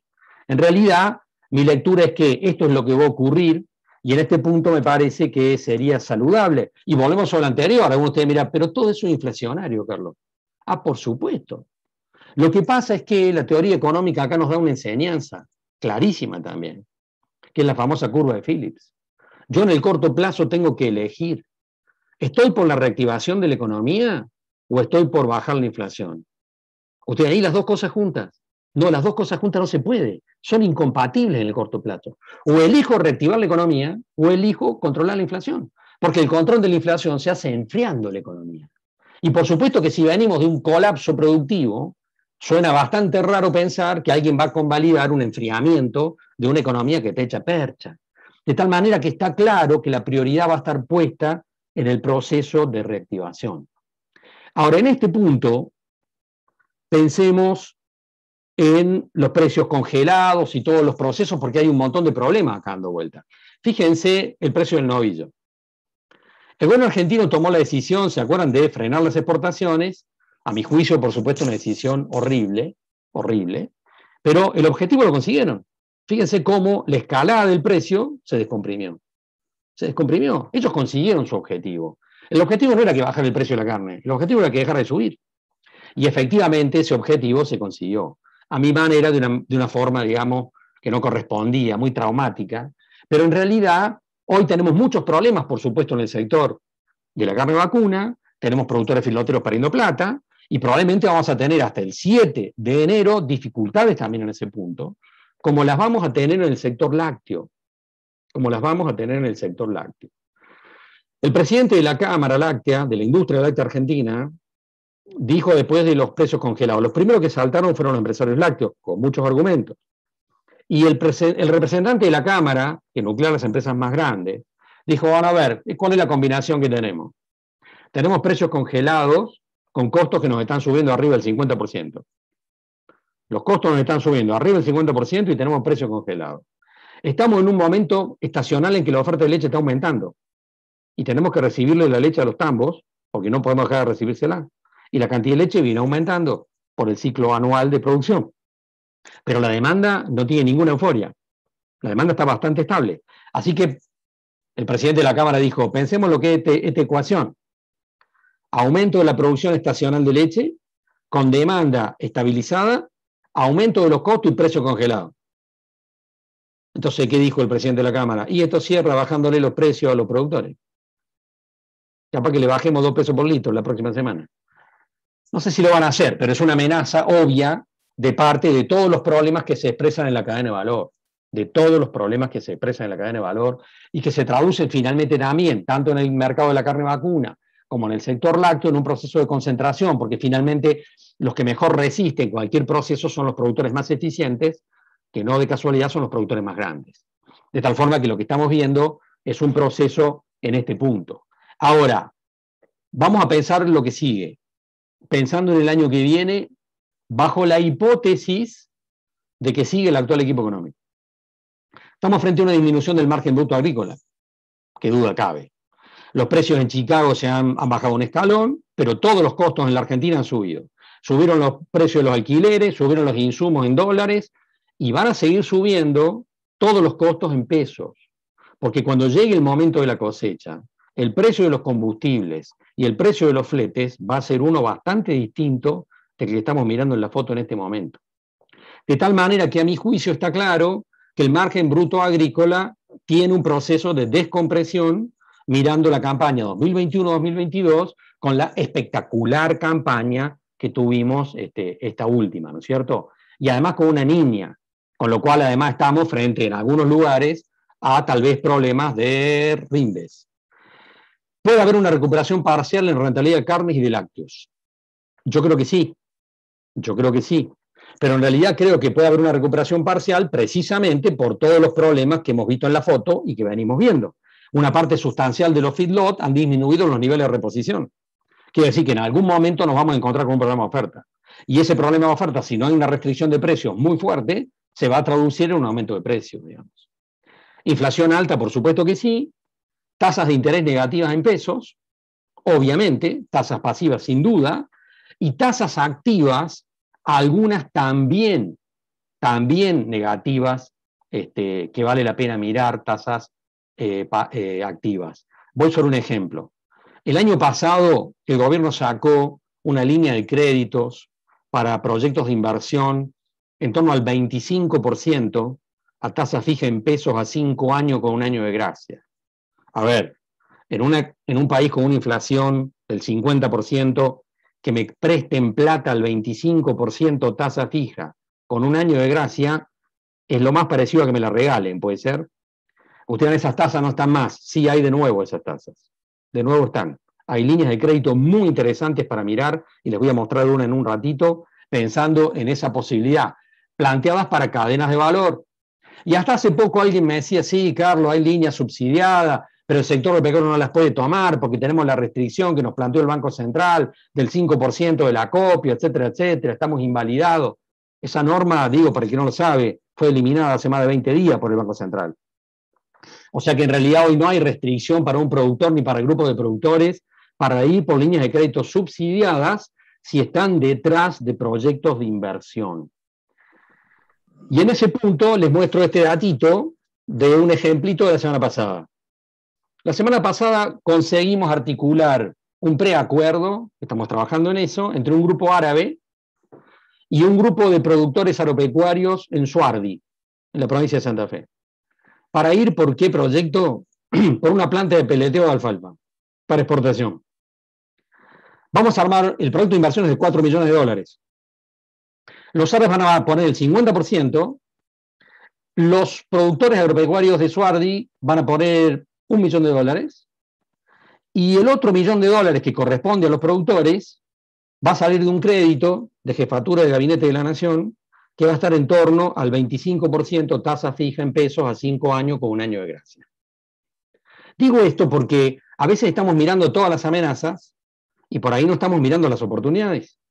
En realidad, un grupo árabe nos contactó hace 4 meses y nos dijo: queremos invertir en la Argentina en cadenas de valor para exportación. Pasanos algunos proyectos. Le pasamos una batería de 7 u 8 proyectos de inversión que habíamos trabajado con grupos de productores. Eligieron 3. Y se los voy a mencionar. Eligieron la planta esta de peleteo de alfalfa, eligieron asociarse con productores de Salta para producción para exportación de azuki y mungo con destino al sudeste asiático, y eligieron avena arrollada, Quaker, que estamos negociando con el gobierno de La Pampa y con una cooperativa recuperada en 3 arroyos en provincia de Buenos Aires. Los árabes, ¿qué están pensando? Por supuesto. Ustedes dirán, ¿hay algún hilo conductor en lo que eligieron? Por supuesto que sí. Hay un hilo conductor. Tanto el azuki y el mungo, como la avena arrollada, como el peleteo de alfalfa, son productos que no tienen riesgo político. Ustedes dirán, ¿a qué te referís con el riesgo político? Ninguno de esos productos se justifica en términos del comportamiento del mercado interno. Ninguno va a góndola en el mercado interno, como la carne vacuna, por ejemplo. Nadie consume azuki y mungo en la Argentina. El consumo de avena arrollada es insignificante en el mercado interno. Y por supuesto nadie consume avena arrollada. Son todos productos de exportación. ¿Los árabes qué querían? Un socio argentino. Querían un socio argentino para garantizarse la originación de la materia prima y también para garantizarse la administración de la planta. Esta va a ser una sociedad, las 3 van a ser sociedades argentinas, pero en realidad nuestros productores van a poder tomar créditos porque todo esto genera divisas. En realidad, en términos de generación de divisas, por supuesto que vemos que el gobierno argentino está dispuesto, hay otros gobiernos provinciales que también lo están, digamos, pero el gobierno argentino está dispuesto a otorgar créditos a tasas subsidiadas para proyectos que generen divisas. Y me parece que esto vale la pena mirarlo, a pesar de todos los problemas que tenemos, a pesar de toda la incertidumbre que tenemos encima. Hay cosas que relativamente nos están dando una hoja de ruta que tiene sentido mirar. Ahora, con esto pensemos en la economía argentina el año que viene. Bajo la hipótesis 1, ¿no? Bajo la hipótesis 1. Este es el desempeño del PBI. La economía argentina viene andando por la banquina desde el 2012, ¿está bien? Y además acumuló 3 años consecutivos de recesión, 2018, 2019, 2020, colapso además de la pandemia. Se recuperó un 7, un 8% este año. Que se recupere un 3, un 4% el año que viene no es nada descabellado, porque en realidad sigue siendo la recuperación desde el colapso. Sigue siendo la economía argentina que sigue saliendo del sótano, y si la pandemia queda atrás, obviamente que va a haber un proceso de mayor actividad económica en sectores que estuvieron hasta el día de hoy aún muy castigados. Les cuento, si alguno de ustedes piensa pasar las vacaciones en las sierras de Córdoba este verano y todavía no alquiló la cabaña ni el hotel, olvídese, porque ya no puede alquilar más nada. Esta va a ser la mejor temporada turística de las sierras de Córdoba de los últimos 40 años. Entonces, está claro que el proceso de reactivación está arriba de la mesa por la propia salida de la pandemia. Ahora, la economía argentina, bajo la hipótesis 1, acuerdo con el Fondo Monetario, reacomodamiento de precios relativos, ¿va a estar mejor? Sí. Ahora, que quede claro, que la economía argentina puede estar mejor no significa que va a estar bien, ¿sí? Significa simplemente que puede estar un poco mejor. Este año estamos un poco mejor que en el 2020, no cabe ninguna duda. Y el año que viene vamos a estar un poco mejor que en el 2021, si continúa la política económica de la hipótesis 1. Eso no significa que vamos a estar bien, y mucho menos que vamos a estar tranquilos. El año que viene no va a ser un año tranquilo. Los niveles de pobreza siguen siendo muy grandes, los niveles de indigencia siguen siendo grandes, la inflación va a seguir siendo muy preocupante. No va a ser un año tranquilo, es imposible que lo sea. Pero estamos mirando un proceso de recuperación parcial de la economía bajo la hipótesis 1 de política económica del gobierno argentino. Bajo la hipótesis 2, lo que vemos es un nivel de inconsistencia que nos puede conducir al abismo. Y por eso pensamos que la racionalidad es lo que suponemos que va a prevalecer. Esa incertidumbre no nos va a durar más de 3 semanas, aclaremos, ¿cierto? Dentro de 3 semanas lo vamos a saber. ¿Para qué lado va a ir la política económica en el 2022? Lo vamos a saber antes de que termine el mes de noviembre. Y por supuesto esos elementos los vamos a tener muchísimo más claros, pero suponemos que estamos trabajando bajo este nivel de probabilidades. Ahora, en ese contexto también hay otro tema que tenemos que rescatar de una manera importante, y es el cambio tecnológico al que nos ha conducido la pandemia y que está generando procesos muy fuertes de reconversión en los circuitos comerciales y en el sistema productivo. Se dijo en la presentación que yo soy director del Banco de Córdoba. Hoy el Banco de Córdoba está operando, sus operaciones diarias son en un 95% digitales. Solo el 5% de las operaciones diarias son presenciales, con todas las sucursales abiertas. Y ustedes dirán, bueno, esto es solamente el banco de ustedes, ¿no? Es lo que le pasa a todos los bancos. Incluso ustedes saben que hay bancos que ya son enteramente digitales, como el Banco del Sol. Este proceso no se revierte. Ahora, también está claro que en ese proceso de cambio tecnológico y hacia los procesos digitales, estamos viendo cómo avanza el comercio electrónico. 2 intendentes santafesinos con los que hablé, Suardi, Cañarros, King, el último mes, los 2 me dijeron, todos los días llega un camioncito entre las 9 y las 10 de la mañana que trae todas las cosas que compró la gente por Mercado Libre y por otras plataformas. ¿Cuál es el destino de los comercios en los pueblos si no se ayornan a este proceso? ¿Cuál es? Porque este es un tema no menor, que por supuesto va a seguir impactando sobre el nivel de empleo y sobre el nivel de actividad económica y va a generar diferencias importantes a nivel sectorial. Ahora, yo creo que es parte de nuestra tarea también profesional jugar en el sentido de identificar que esos que son procesos irreversibles, ¿cierto? Son irreversibles. En realidad, ¿dónde encontramos la oportunidad? Y les quiero presentar un ejemplo de eso que no sé si ya lo mencioné el año pasado, pero estamos acompañando a un grupo de productores, a varios grupos de productores, pero particularmente a uno que opera desde la frontera entre Córdoba y Santa Fe, en Los Urgentes en realidad. Estamos acompañando a un grupo de productores armando una planta de desposte. Van a faenar en Carcarañá, van a despostar en Los Urgentes, en el parque industrial de Los Urgentes. Y ustedes dirán, ¿y qué van a hacer con eso? Carne vacuna. Bueno, van a abrir un depósito con frío en la localidad de Rosario, en el centro de Rosario, en Rosario. ¿Ustedes dirán, para qué?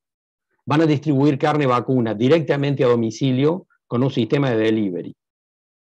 Y ustedes dirán, esos tipos, ¿cuántos se fumaron en realidad para ir por ese proyecto? No, esto ya está funcionando en Córdoba, en el Gran Buenos Aires. Es parte de la nueva lógica con la que operan un montón de negocios y de circuitos comerciales, porque lo que está claro es que el comercio electrónico llegó para quedarse. Ahora, si nos quedamos solamente mirando la amenaza desde nuestras pequeñas y medianas comunidades, y vamos a estar perdiendo mucho espacio, digamos, profesional nosotros y el espacio de nuestras comunidades también.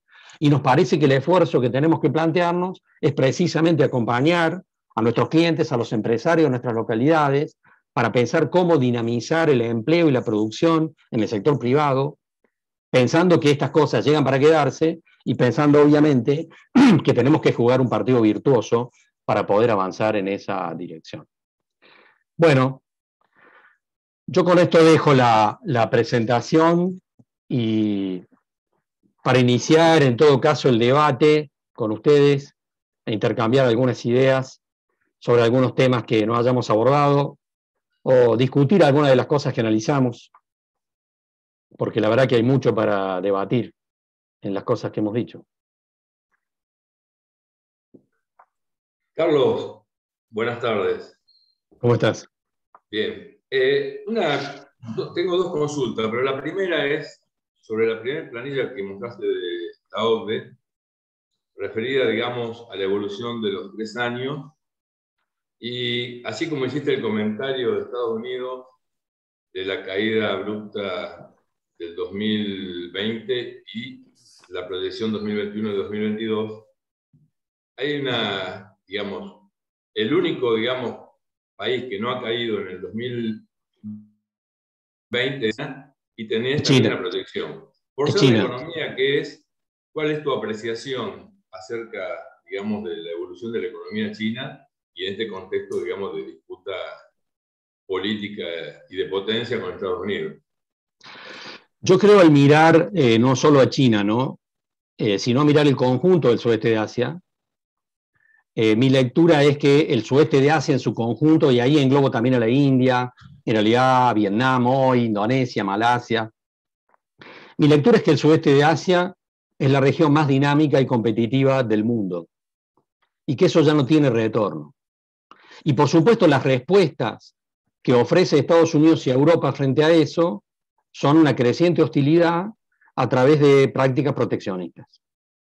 Y creo que más allá de algunas treguas circunstanciales que se puedan producir entre Estados Unidos y China y Europa, etcétera, con el sudeste de Asia en su conjunto, mi impresión es que es una guerra de largo plazo que el sudeste de Asia tiene ganada. Me parece que es una guerra que el sudeste de Asia tiene ganada.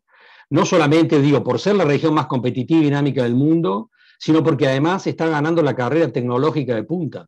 Pensemos, en 5G ya queda claro que China es tecnológicamente superior a Estados Unidos. Porque hasta hace 15, 20 años decíamos, no, China crece porque es barata, porque produce cosas con mano de obra muy baja. Hoy China está avanzando sobre los mercados mundiales con productos de altísima tecnología, donde está compitiendo en situación de ventaja, tanto con Estados Unidos como con Europa. Y un dato a mi juicio muy fuerte, ¿no? China tiene, y la India también jugando en ese rol, digamos, pero si yo tomo ese sudeste de Asia, yo tengo doctorados universitarios orientados a investigación tecnológica que son el doble en cantidad de los que tienen Europa y Estados Unidos juntos. Y a lo mejor alguien que esté escuchando ir ahí, pero los doctorados en China deben ser medio choto. No, es al revés. Es al revés. Los doctorados universitarios en China son de superior nivel a los de Estados Unidos y de Europa. Entonces, a mí me queda claro que la carrera tecnológica también la está ganando China y sus aliados, ¿no es cierto? Y sus aliados. Y creo que para la Argentina este es un desafío inmenso en términos de reconversión también. Yo fui hace 5 años a Vietnam y recuerdo en ese viaje a Vietnam que ya veía cómo Argentina le estaba vendiendo aceites a Vietnam.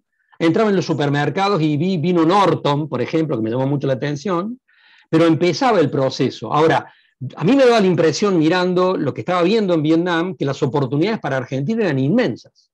Eran inmensas. Bueno, pasaron 5 años.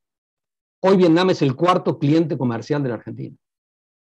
En solo 5 años. Es decir, hay un proceso de aceleración de la integración de la economía argentina hacia el sudeste asiático que no tiene precedentes y que a mi juicio va a continuar a pesar de las resistencias que quiera generar Estados Unidos o Europa, ¿no? No deja de ser un tema conflictivo de la geopolítica, ¿no? Sí, sí. Carlos, ¿cómo estás? Hola, Ana. ¿Cómo andás? Bien, bien. Me alegro. Sin lugar a dudas, todo lo que vinimos escuchando, por lo que estoy viendo para atender estos mercados, evidentemente lo que están haciendo falta son siempre prácticas asociativas. Y muchas veces, además de las prácticas asociativas, líneas de financiamiento, líneas crediticias a las que puedan acceder los que integran esas prácticas asociativas. ¿Qué noticias, qué novedades tenemos de líneas crediticias? ¿Cómo acceder? Si hay algún tipo de líneas para lo que sea este tipo de prácticas. ¿Y qué aconsejarías vos dentro de las prácticas asociativas posibles? ¿En qué sentido, Ana? ¿Forma jurídica, decís? Forma jurídica, exactamente, porque muchas veces tienen algún tipo de ventaja ciertas cooperativas o ciertas asociaciones intermedias que a lo mejor no lo tiene una sociedad anónima, a eso me estoy refiriendo. Bueno, en el caso de Suardi, de esta planta de peleteo de alfalfa, en realidad los jugadores locales van a ser un distribuidor importante y una cooperativa láctea, que en realidad se va sumando. Para los árabes que están del otro lado, eso suena muy fuerte, muy importante, porque la importancia es ir por un proyecto donde la originación de la materia prima esté garantizada. Y por supuesto que una cooperativa láctea tiene entre sus asociados una cantidad de alfalfa muy importante, digamos. Y también el distribuidor la tiene. Van a conformar una sociedad anónima, pero muy probablemente abramos una ventana para que la cooperativa tome un crédito del INAES y tal vez también un aporte no reintegrable en cuanto a la ventana de la cooperativa. La otra empresa va a ir por esta línea de crédito que estamos tratando de trabajar, que va a salir anunciada desde la Jefatura de Gabinete de la Nación, para lo que son proyectos de inversión en cadenas de valor.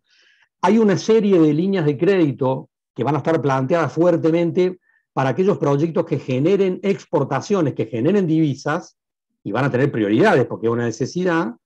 Y también, ya lo hizo Culfas, en realidad hay una línea que ya existe que está planteada para sustitución de importaciones.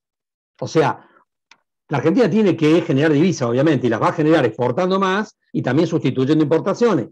Entonces hay una línea de crédito que llega al 12% a tasa fija en pesos, Sí, señor. para sustitución de importaciones. Sí. Yo estoy trabajándole un proyecto a una empresa santafesina, de un empresario grande del sector de balanceados, para ir por un proyecto de concentrados y aislados proteicos en soja, por ejemplo. Los concentrados y aislados proteicos en soja es una vergüenza. Argentina es un gran productor de soja en el mundo y resulta que importa concentrados y aislados proteicos. No tenemos una planta. Bueno, obviamente una inversión grande, digamos. Entonces, por supuesto, este grupo empresario quiere ir por ese proyecto para exportar concentrados y aislados proteicos de soja, pero vamos a mostrarle al gobierno que también se importa el producto. Entonces, como le vamos a poder probar que se importa, estamos pensando que vamos a poder tener acceso a esta tasa de interés, que es un regalo con moño, digamos, ¿no? Por eso digo, hay ventanas para mirar acá. Yo digo siempre y cuando interpretemos para dónde va la lógica de quien está ofreciendo los créditos, ¿no? La lógica política, por supuesto. Gracias, Carlos.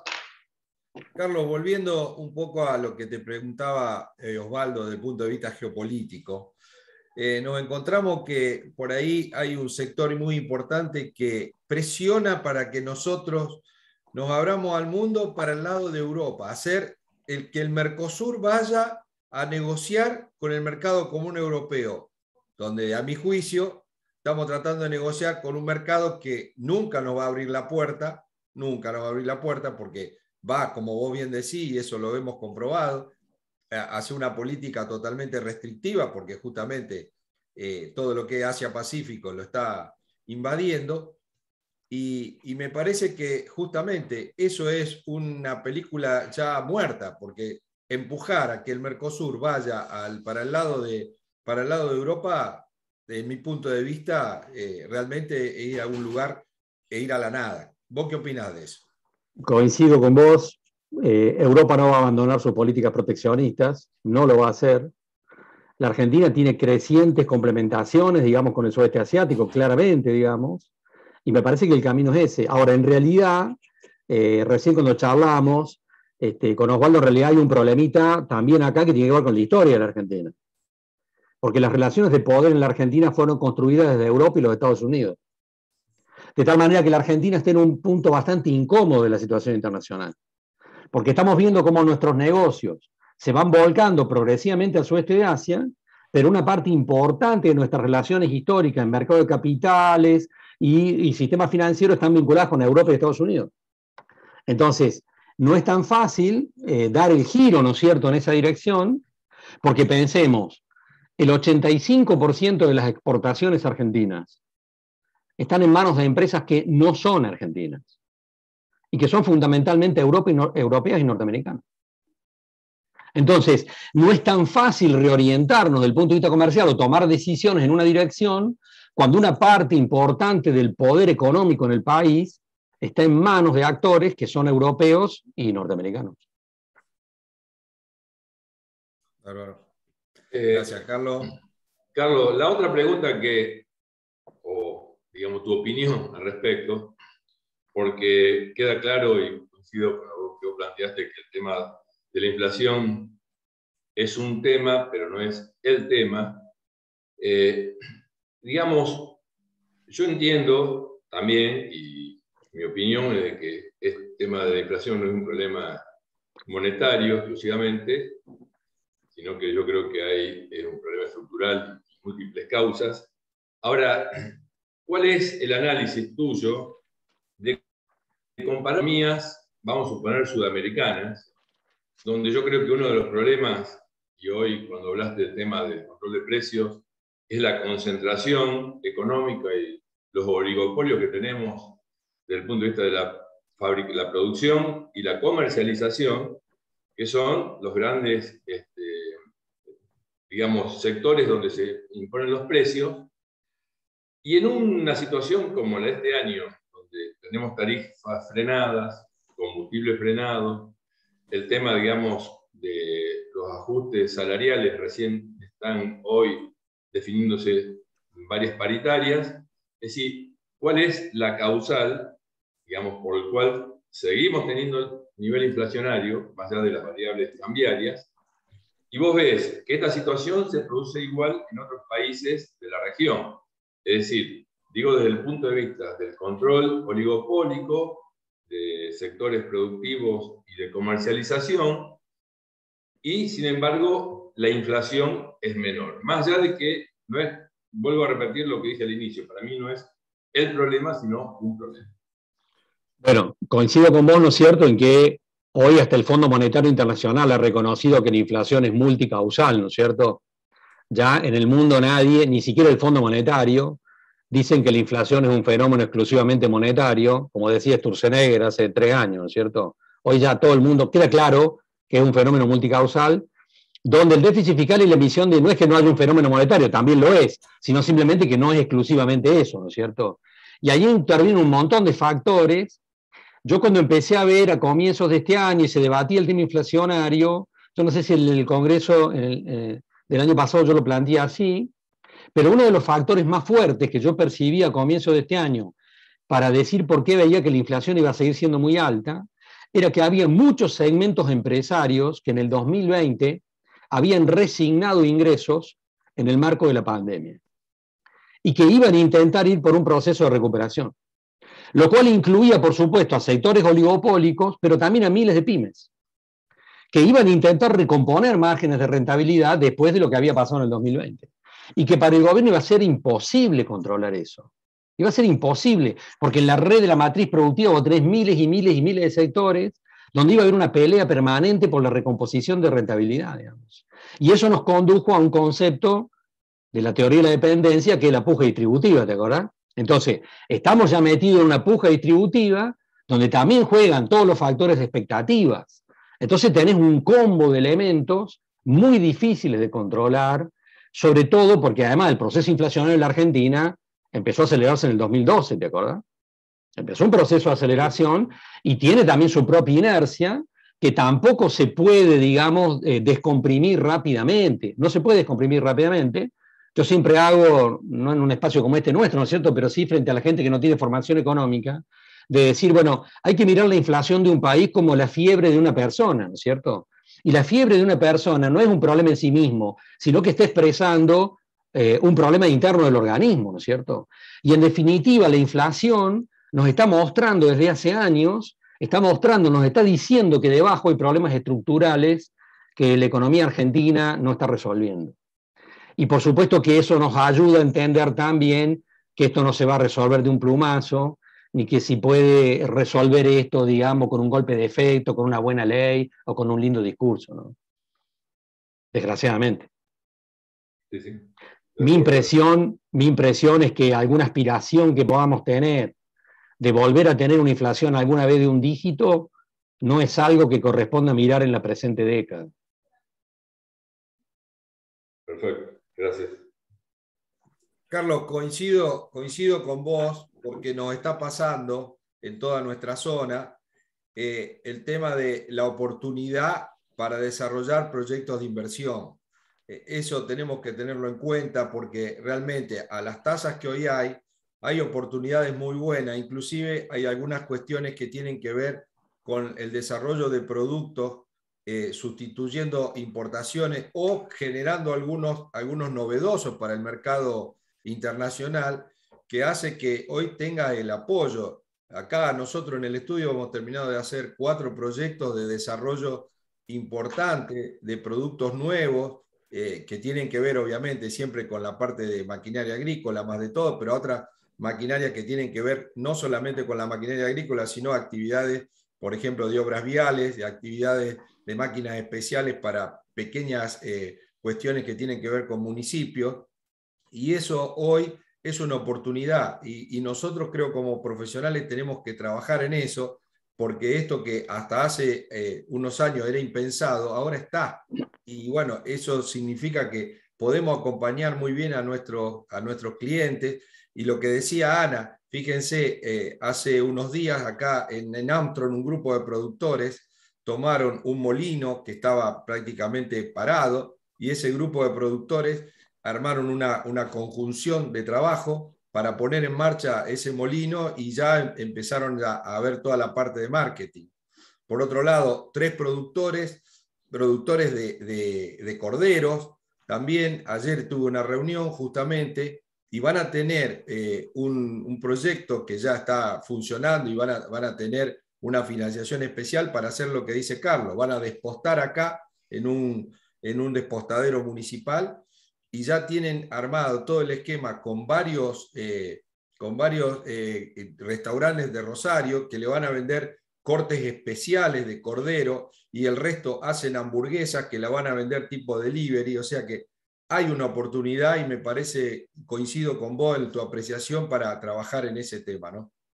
Bueno, un comentario, ¿no es cierto? El Congreso está por aprobar la nueva ley ovina. Va a haber un aumento presupuestario muy grande ahí, Pedro, para el sector, muy interesante. Ahora, yo en este plano, ¿no es cierto?, siempre vengo repitiendo que tenemos que pensar en integración horizontal y vertical, y veo la amenaza además puesta en un punto. Miro la provincia de Córdoba, pero pienso que ustedes están viviendo también lo mismo, que es el proceso de concentración en el uso de la tierra. Cuando antes, hace 10 años atrás en la provincia de Córdoba, hablábamos de explotaciones de 10 o de 15.000 hectáreas, estábamos hablando del norte, arriba de Jesús María, digamos, del norte de la provincia de Córdoba. Hoy estamos mirando explotaciones de 10, de 15, de 20.000 hectáreas en el sudeste de la provincia, en el sur de la provincia, en medio de la pampa que antes era la pampa gringa de los pequeños y medianos productores. Entonces me encuentro cerca de Marcos Juárez, en Corral de Busto, al sur de la provincia de Córdoba, con explotaciones de 10, 15, 20.000 hectáreas, altamente profesionalizadas, altamente eficientes, altísimo nivel de profesionalización, que operan solo en una porción menor con campos propios, pero casi todo con campos alquilados. Y tenemos una vuelta de rosca de aumento de los alquileres, como los que vimos en esta última campaña. Entonces lo que estamos viendo en muchos lugares de hace varios años, pero muy fortalecido este último año, es que cada vez más productores de 100, de 200, de 300 hectáreas deciden alquilar sus campos e irse a tomar café al bar de la esquina. Y esto es un desafío inmenso porque es un problema para las pequeñas y medianas comunidades. No sé si coinciden con esto. Porque estas mega empresas súper profesionalizadas ni compran, ni venden, ni contratan en el pueblo. Entonces rompen los circuitos comerciales. De tal manera que si no somos capaces en las pequeñas y medianas comunidades del interior de la provincia de Córdoba, de la provincia de Santa Fe, de encontrar un camino de integración horizontal y vertical que permita, digamos, generar empleo y producción, vamos a tener crecientes dificultades. Vamos a tener crecientes dificultades. Y desde el punto de vista profesional diría cada vez menos clientes también. Carlos, buenas tardes a todos. La verdad que está muy interesante la charla. Carlos, ¿no pensás que hace falta mayor cantidad de régimen de estímulos para los pequeños productores? Porque todos estos proyectos de inversión que vos comentás son excelentes, le hacen muy bien al país, pero son de grandes inversiones. Los pequeños productores no tienen líneas crediticias y no tienen proyectos de inversión en este momento para, digamos, entusiasmarlos para que ellos continúen con su actividad. Por eso es lo que vos decís, que se trasladan a otras actividades por el escaso o nulo margen de rentabilidad y directamente destinan su tierra a arrendamiento. Bueno, porque pensemos qué entendemos por un pequeño productor. Pedro menciona recién un molino harinero. si yo estoy armando un molino harinero ahora en Villas Casubí, en Córdoba, 70 toneladas día, estoy hablando de una inversión en equipamiento y obra civil que está en torno a los 2 millones de dólares. Un poco más, un poco menos, esa es la cifra. 2 millones de dólares es una cifra importante para un productor, individualmente, pequeño y mediano. Ahora, si yo junto 7 o 8 productores de 100, 150 hectáreas, ¿es mucha plata? Y que vayan por un crédito 10 productores juntos, aún pequeños.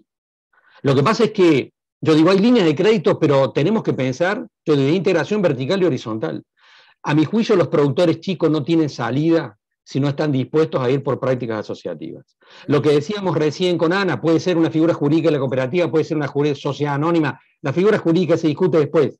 Pero yo digo, tenemos que pensar que la escala y la tecnología necesaria para sobrevivir en estos mercados crecientemente concentrados requieren que los pequeños productores vayan por prácticas asociativas. No es solo industrializar la producción primaria, tenemos que pensar en prácticas asociativas entre los productores. Yo digo, un proyecto de inversión de un molino de 2 millones de dólares. ¿Cuánto vale una cosechadora? ¿600.000? Sí. No estamos hablando de una cifra descomunal.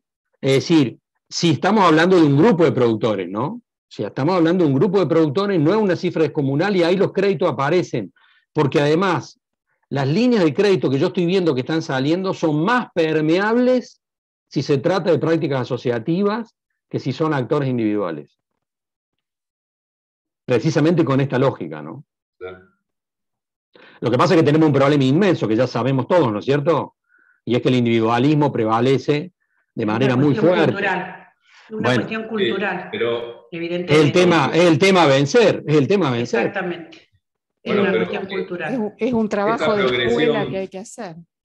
Esta progresión que vos planteás, Carlos, se viene dando desde hace tiempo, ¿no? Es decir, Sí, claro. digamos, vieja historia, viejas familias con 50 hectáreas, hace 30, 40 años vivían la familia.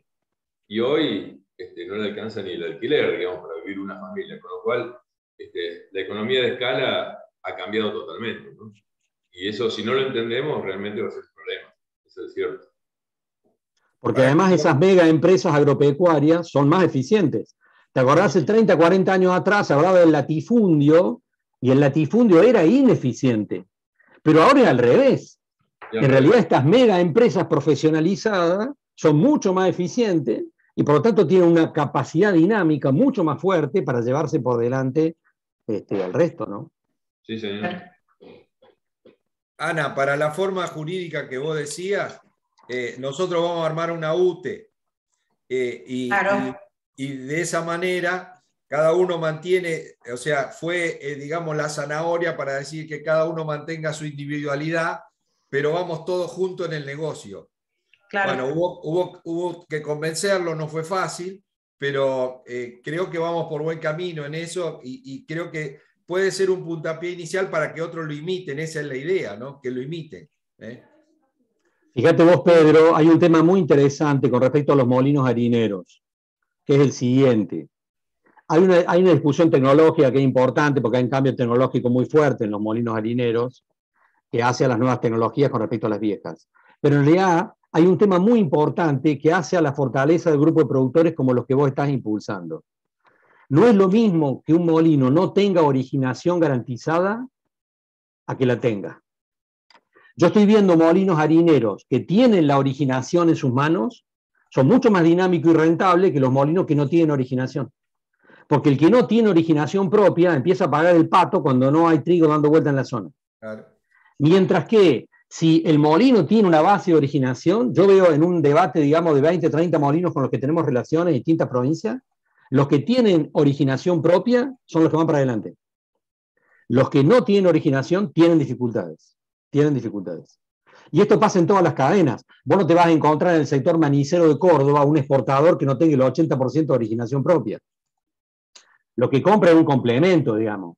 Pero la originación propia es una fortaleza del negocio. Y esto hace a una fortaleza de los grupos de productores y van por las cadenas de valor. Sí. La capacidad de tener su originación garantizada. Sí, sí.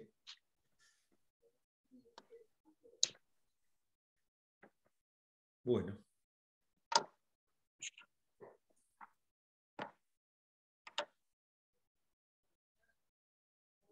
si no hay más preguntas, le agradecemos como siempre de corazón, Carlos, que esté con nosotros todas las veces que puedas.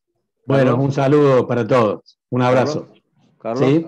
perdón. Tenemos dos preguntas en el chat. Una de Albano Pedrón, que dice si se podrá vender sin problemas el trigo y qué pasará con el precio del maíz. Bueno, pensemos lo que pasó con el maíz. En realidad, cuando el gobierno argentino decide que quiere empezar a frenar precios a nivel minorista, obviamente que se encuentra con la presión de las cámaras empresarias que estaban en el tema de producción, pollos, huevos, porcinos, etc.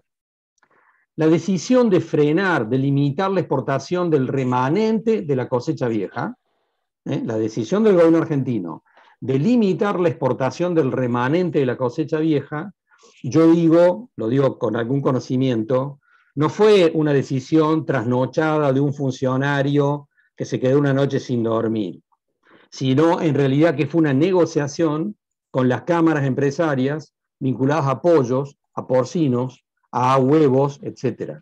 ¿Por qué? Porque cuando se juntaron o se fueron en ese proceso de negociación, las cámaras que estaban en producción de proteína animal le dijeron al gobierno argentino: ¿vos querés que yo te mantenga precio en góndola? Y frename el precio del maíz, entonces. ¿Cómo voy a hacer para seguir manteniendo precio si estamos frente a una presión de aumento del precio interno del maíz? Y el precio interno del maíz en realidad estaba empezando a subir por un problema también coyuntural, porque se había exportado una gran parte del maíz, pero quedaba un porcentaje interesante en el mercado interno que abastecía, digamos, el proceso. Lo que pasa es que hace 2 o 3 meses atrás se produjo un relativo colapso de los puertos norteamericanos del Golfo de México, porque en realidad hubo un problema climático ahí que transitoriamente bloqueó esos puertos. Entonces una parte de la demanda mundial empezó a orientarse para el mercado argentino y empezó a aparecer la hipótesis de que el maíz de la cosecha vieja no alcanzara a cubrir el consumo interno hasta la llegada de la cosecha nueva. Si yo miro el tema del trigo, por supuesto, vos podés vender hoy maíz nuevo a futuro, el que quieras, digamos, el que quieras, y no hay ninguna restricción. En realidad, ¿hay restricciones sobre el trigo en este momento? Sí las hay, por supuesto. No son formales, son negociaciones informales entre los exportadores y el gobierno argentino, porque obviamente la decisión es que el trigo remanente de la cosecha vieja quede básicamente para los molinos en el mercado interno. Algo que se va a descomprimir, obviamente, cuando aparezca la cosecha nueva, si es que además nos encontramos, como es probable, con una cosecha récord cerca de 20 millones de toneladas, ¿no? Ahora, este es un juego, obviamente, en términos del abastecimiento, que no nos debería llamar a, digamos, a sorpresa. En Europa y Estados Unidos se hace lo mismo en términos del abastecimiento del mercado interno. Todos los años el gobierno norteamericano decide cuál es el abastecimiento del mercado interno en términos de soberanía alimentaria. En términos de carne vacuna no se puede exportar más del 10%. Eso es lo que explica por qué Estados Unidos exporta carne vacuna e importa carne vacuna.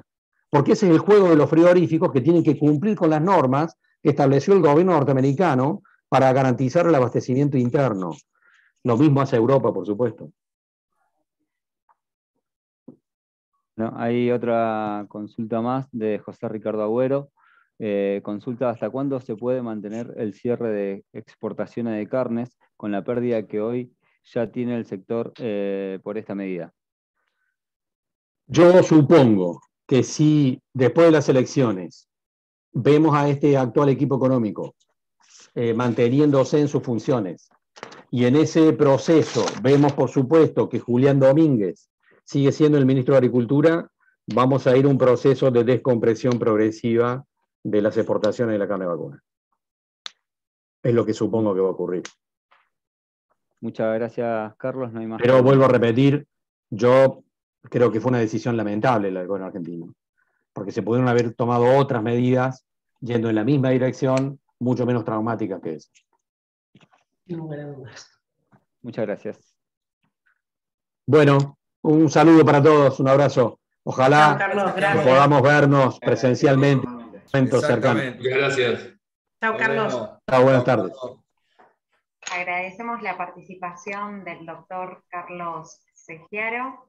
Les informamos que los diplomas serán enviados por mail y luego de haber disfrutado de una jornada enriquecedora en la cual hemos compartido experiencias, conocimientos, distintas posiciones e inquietudes, agradecemos la participación de los profesionales de las distintas localidades de la zona e invitamos al doctor contador público Rodrigo Bresó, presidente de la Asociación de Graduados en Ciencias Económicas de Cañada de Gómez y su zona, a brindar unas palabras. Estimados colegas, muchas gracias a todos por su participación en estas jornadas. Desde la Asociación de Graduados en Ciencias Económicas de Cañada de Gómez y su zona, esperamos que los temas desarrollados durante estos 2 días les resulten útiles en el ejercicio profesional. Los invitamos a continuar en este proceso de capacitación permanente y los esperamos en las próximas Jornadas Profesionales de Ciencias Económicas del Sur de Santa Fe 2022. Muchas gracias, doctor Bresó. Por último, para cerrar formalmente estas jornadas, dirigirá unas palabras la doctora Valeria Salazar, secretaria del Consejo Profesional de Ciencias Económicas de la provincia de Santa Fe, Cámara 2. Buenas tardes, un gusto compartir con ustedes estas jornadas y saludar a tan queridos colegas. En nombre del Consejo Profesional de Ciencias Económicas de Santa Fe, quiero felicitar a los organizadores en esta edición tan especial de las Jornadas del Sur de Santa Fe. Por primera vez se han desarrollado 100% virtual y bueno, espero coincidan conmigo en que han sido un éxito. Así que felicitarlos a todos quienes han trabajado mucho en pos de que así fuera. Estas jornadas se han desarrollado bajo un lema, nuevos escenarios para crear valor, una visión estratégica. Y de alguna manera no puedo evitar linkearlo o asociarlo con este año y medio que hemos transitado de pandemia, año y medio largo ya diría, que nos ha dejado gran cantidad de aprendizaje, nuevas experiencias, crisis, pero también oportunidades, y lo escuchábamos hace minutos al licenciado Segiaro.